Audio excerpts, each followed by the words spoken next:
I've always wondered, the way of the heart, what does it mean?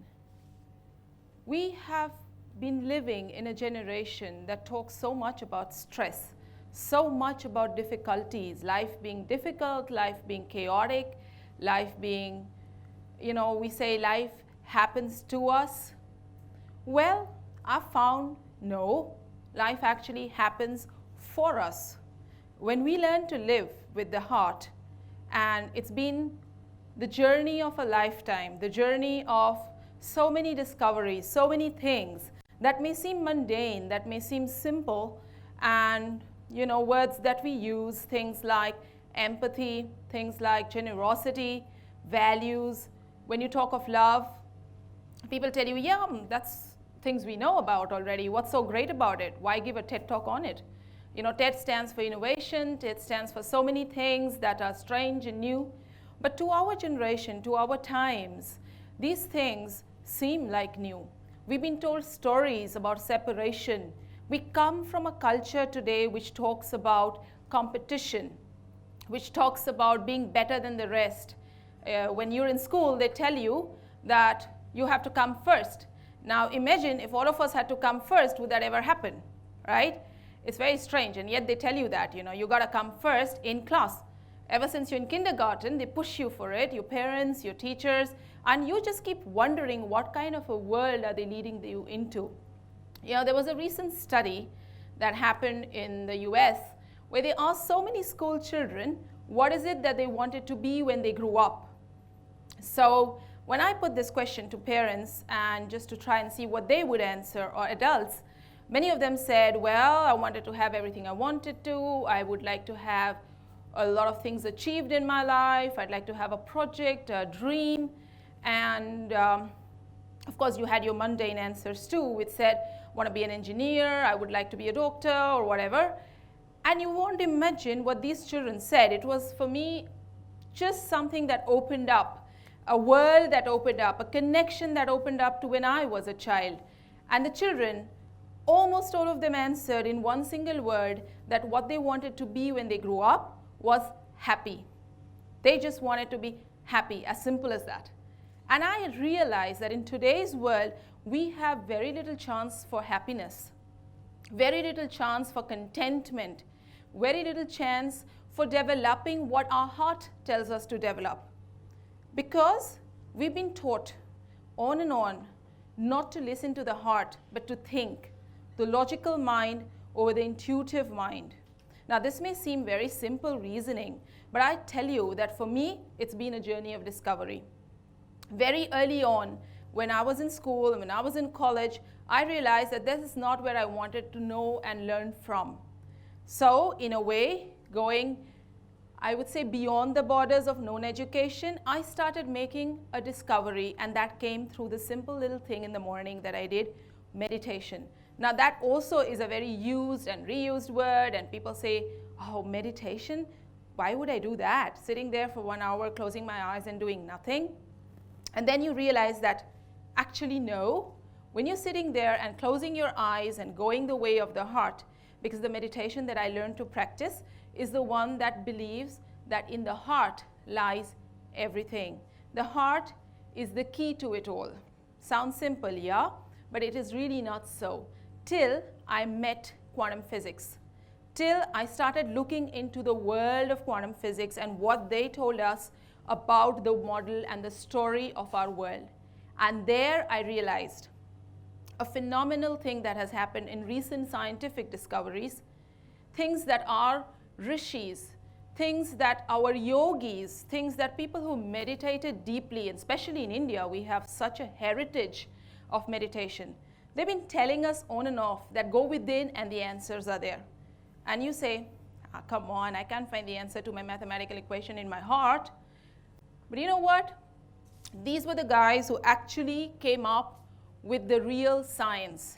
India was known for its scientific discoveries, things that we haven't been told and not taught in school, about how much we achieved way back all those thousands of years ago. And you know why? Because our rishis were actually scientists, and our scientists were actually rishis. sages who spent a long time of their days meditating and going within.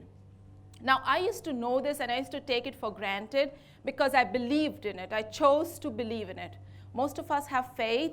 Most of us choose to believe in things, but we don't know why. All right? So when I learned about quantum physics and I learned the model that came up in quantum physics recently, it fascinated me to an extent where I said, science is now catching up on spirituality. What we knew, what we were told is not only true, it's mind-blowingly true. And let me tell you how that works. I'll give you a simple example. If you look at matter, if you look at anything like on the stage, if you look at the clicker that I have here, which is going to change the slides, it's made up of matter, right? And you say it's just a clicker, it can't be anything else, right? It's made of plastic, it's made of something. Now, look at it from another angle, and that's where quantum physics comes in. It's very, very funny. We never thought of it, but it is there right in front of our eyes.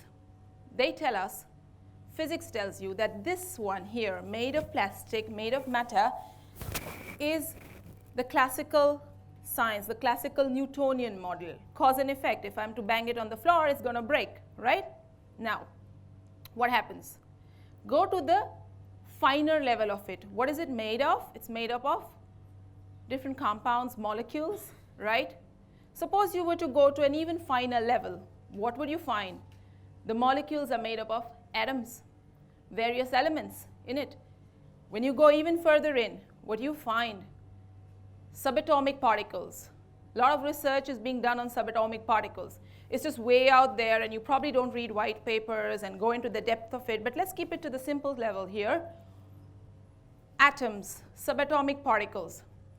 Take your electron. When you go further level down, when you go even further into that, what do you find? You find that there are waves, right? Waves. And these waves emerge from what? They emerge from pure consciousness, pure awareness. Beyond waves, if you were to dissect a wave, if you were to go deeper into it, what would you find? The answer, my friends, is really nothing. You'd find void. You'd find absolutely nothing. And out of that nothing comes the waves. When many waves intersect, waves which go on for an infinite distance at both ends, when they intersect, when many waves intersect, you have a particle. Particles come together, you have subatomic particles. Further on, makes up an atom, makes up a molecule, and bang, you have matter. You have things, you have objects. So when you realize this hierarchy, let's say this simple hierarchy of matter, of being, our universe is literally made up of nothing, from which comes waves and energy, and they manifest as particles, and they manifest as matter. Now that's an interesting theory, because then you say, what affects matter? What affects matter then directly when you look at that model? And that's what was a big question for quantum physicists when they realized this, is that everything is affected by consciousness. When you're able to dive deep within you and touch that awareness, that consciousness, the way you look at the world, where you come from, how you observe the world, what you don't know and what I did not know then was that it actually created my universe. It created everything in life for me. And that's a fascinating thought. Because when you realize that, you know that you can actually change pretty much anything in the world. But you need to access that pure field of consciousness. And what is that pure field of consciousness? Sounds way out there, but it's actually within us. Very simple. When you close your eyes and you can go deep into meditation, you can go and feel your heart. And you can feel the vibrations, you can feel the condition that is developed within you when you are actually doing that. you affect everything around you. Let's look at it differently. Let's look at another model. Think of energy. Think of vibrations, measurements, vibrations, frequencies. There was a lot of research done on this recently. One very significant one which I found striking was by Dr. Dawkins. Now, David Dawkins found something very interesting in this. He created a scale of consciousness. Let me explain. A scale of consciousness where they measured emotions as frequencies, vibrations. The frequency of each emotion was measured. You know, when you feel happy, you vibrate at a certain level. When you feel sad, you vibrate differently. You felt it, right? When you're feeling happy, there's a kind of expansion that happens. Your awareness expands. When you feel generous towards somebody, your heart opens and you have this lovely feeling within you. What if science were to measure it? Well, it would look something like this. It would look at when they measured the vibrations or the feelings that people had when they were full of guilt, humiliated. It was a very low measurement on that scale of 10 to 1,000. It came out to be at 20. That's probably the lowest human vibration of frequency emotion. Then they measured anger. When a person's feeling angry, they resonate at 150. And on the constructive side of the scale, when they measured it, they found that when you feel love in your heart, you resonate at 500 on that scale. When you feel peace, you're at 600. And illumination, my friends, came out to be 1,100, or probably even higher. And now the strange story is, it doesn't stop there. They found that one person vibrating at 600 or 500, what is attached with love and which is attached with peace, they could counterbalance 750,000 people or 100,000 people who were feeling anger at 150. One single person, can you imagine? So when you feel love, empathy, joy in your heart, remember, and that is what changed my life. I decided then that the way of the heart is the way to go. Everything that I was told about reason, about logic, and that my heart didn't agree with, I was free no longer to follow. I was just so happy. And the more the happiness grew, the more my life changed. I've been living in the West, I've been living in Europe for a long time, now I come back to India, and I was born and brought up in India, and I find that across the range of emotions, people I've met, things I've done, every time I chose to follow my heart and entrust somebody, give that person the feeling that I had within, the warmth and the joy, in spite of what my logic told me. It just worked. It was a miracle. People came up and did some very nice things. The more I found people and the world a nice place, the more it turned out to be nice. It originated, I realized, from me, from my feelings, from what I could connect to. And there the story of life started changing. I no longer needed to depend on a system. I no longer needed to compete with people. I no longer needed to follow something that says, make your life successful. Every moment, my life started becoming successful. It started just blossoming into something that I never imagined. I was not one for education much, you see. Even in college back then, I did not want to follow the way I was taught. And I knew that there was something else out there. So I decided to be pretty much self-taught and read books and looked at things and followed courses where I wanted to. And it just worked.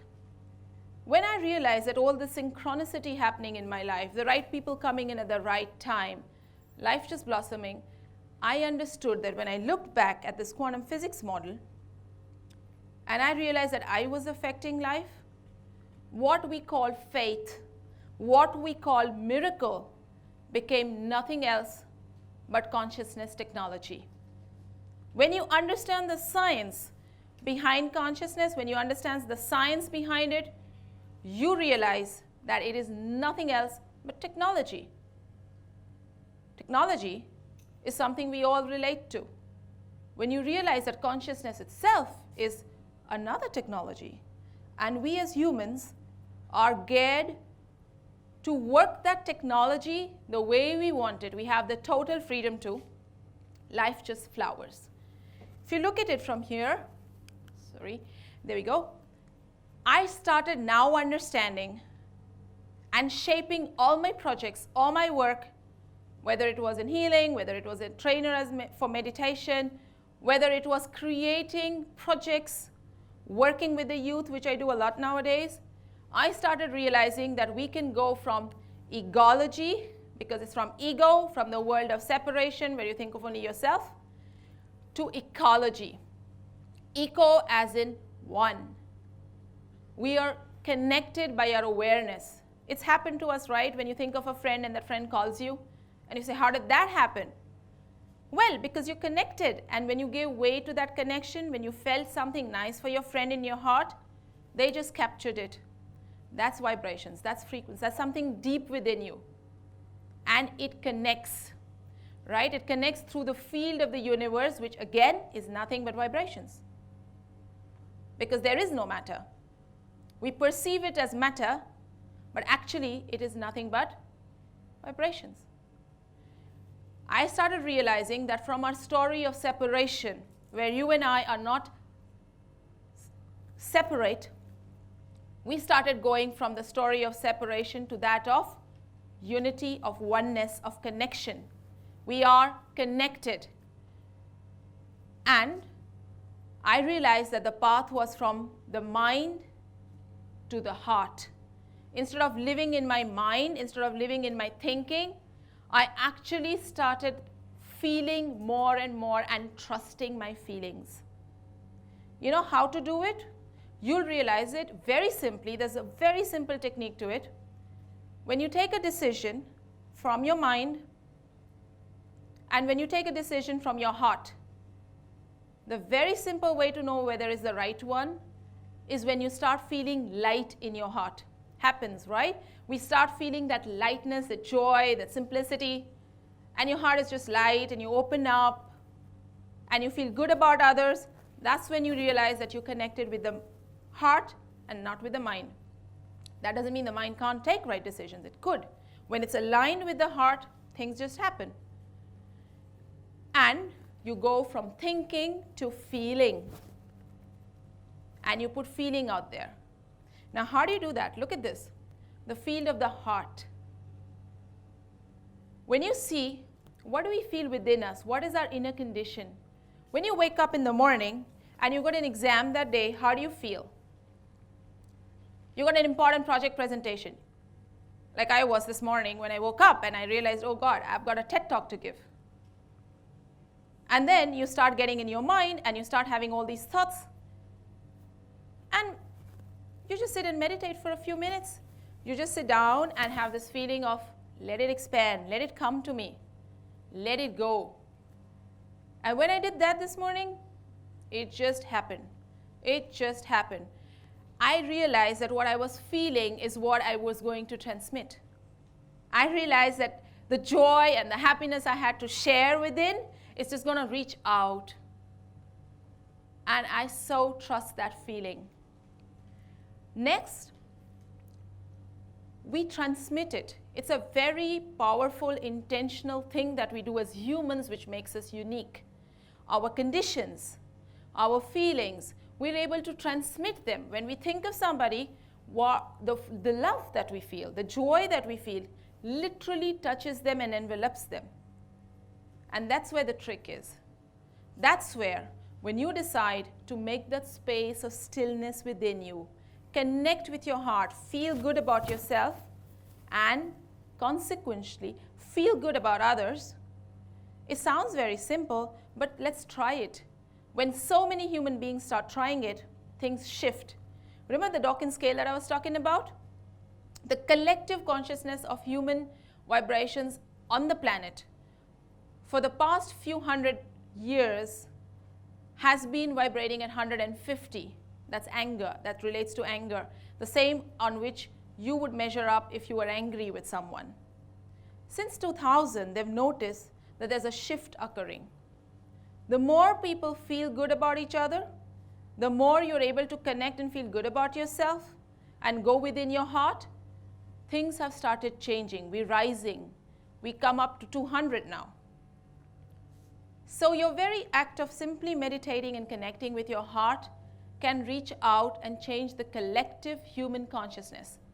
And I realized when I started doing that, I did not see the world anymore as chaotic. I didn't relate to the world as being bad. I stopped reading the media and the newspapers because that didn't just strike me as interesting anymore.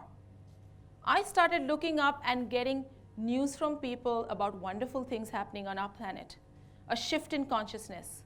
And I realized that hope started coming back. That's when I found my method of quantum healing.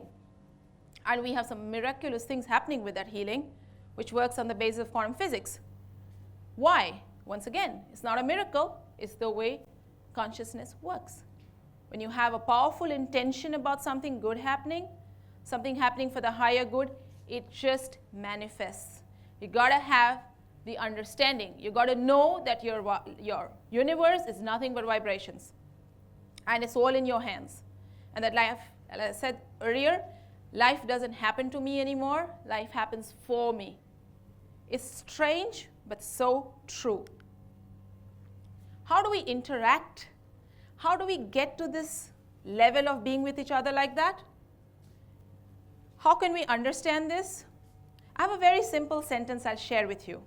A very simple sentence that I came up reading one day, and I'll share that with you.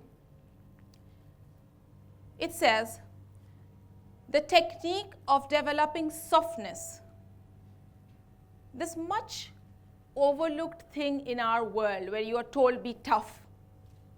You know, when the going gets tough, the tough get going? No. When the going gets tough, the softness starts happening. And that's where the miracle is. Create extreme humility in temperament. Humility, another word, which sounds very outdated, but which works amazingly well, where you say, fair enough, we're all the same. Let me be generous, let me be open. We're all the same, we're all one. And as I said, living in the West, living here in India, I found that humans are all the same everywhere. We are just so connected, we're just one, literally so. So that it is filled up with such a sentiment of love as to have no inclination to cause any hurt to anybody. When you decide not to hurt, when you decide to be love and in your heart, you know what? It comes back and the feeling flows. Empathy, generosity, unity. You don't remember these as words anymore. You just put them into action, yeah? Very strange things start happening. And I realized that meditation is where I got all my answers from. Believe me, it's not Google. And that's how our ancient rishis were able to connect and get the science of so many things. Your heart is like a code, a Wi-Fi code, which opens up the connection to the universe's internet. You can download information directly.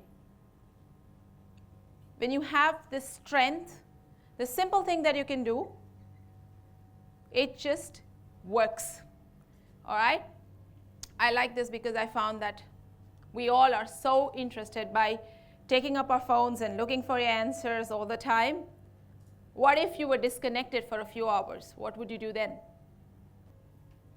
I came in this morning and when I looked at your TED Talk poster, the theme came back to me.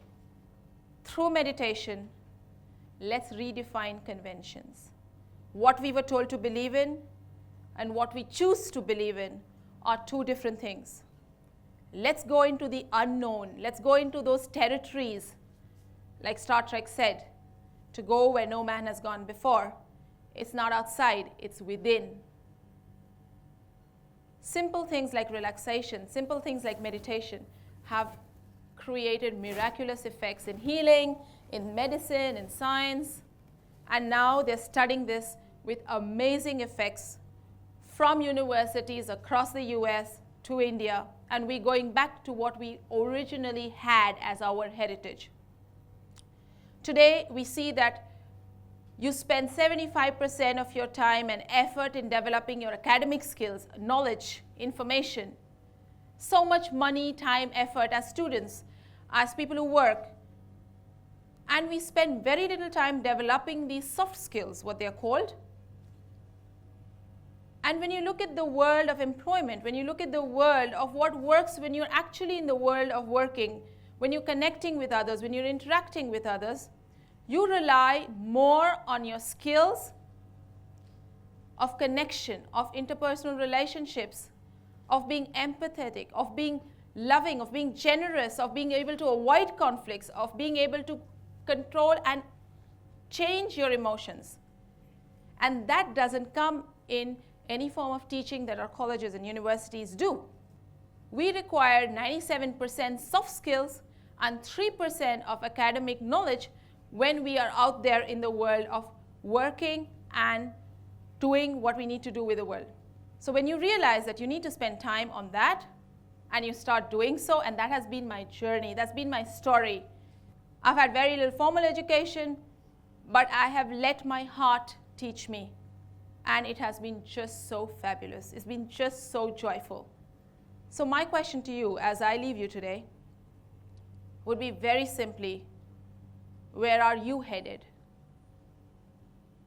Come join, and let's discover a new world that we can create, a shift in consciousness, together as one, no matter where we are in this world. It just works. It is actually very cool to meditate.